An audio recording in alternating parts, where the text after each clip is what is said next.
இவர் மேபி ஒரு 2 நிமிஷம் 1 நிமிஷம் அவர் தலைவரை சந்தித்திருக்கலாம், கதைத்திருக்கலாம். அதற்காக அவர் எனக்கு துவாக்கு சுட பயிற்சி தந்தார், அவர் எனக்கு மான்கறி வத்தல் போட்டு தந்தார், ஆமைக்கறியை வீட்டை கொண்டு போக சொன்னார் என்றதெல்லாம் சாத்தியக்கூறு இல்லாத ஒரு விடயம்.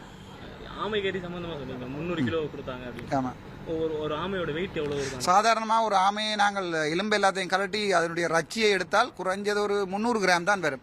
ஸோ இவருக்கு 40-50 கிலோ வத்தல் போட்டு கொடுப்பதாக இருந்தால் கிட்டத்தட்ட 4000 ஆமையை. அப்போ எங்களுடைய விடுதலை போராளிகள் போராட்டத்தை நிப்பாட்டி போட்டு சீமானுக்காக ஆமை பிடித்திருக்கணும் ஒரு 6 மாதம். அப்படி பிடித்திருந்தா தான் அந்த அவ்வளவு வத்தலும் வந்திருக்கும். அது பிறகு சீமானுக்கே நான் 50 கிலோ வத்தல் கொடுப்பதாக இருந்திருந்தால் வந்தவர்களுக்கெல்லாம் ஆளாளுக்கு 55-60 கிலோ கொடுத்துருக்கணும். ஆகவே நான் நினைக்கிறேன் யாழ்ப்பாணத்தை சுற்றி ஆமையே இருக்கக்கூடாது. இப்போ ஆமை யாழ்ப்பாணத்தில் ஆமை இல்லாதான் இவர் சொன்னது உண்மையாக இருக்கணும். மேபி இவருக்கு ஒரு சொட்டு சொல்லுவார்கள் இந்த சாப்பிட்ட கோப்பையில் நக்குவதண்டு, அப்படி ஒரு சொட்டு ஆமை இறைச்சியை கொடுத்துருக்கலாம்.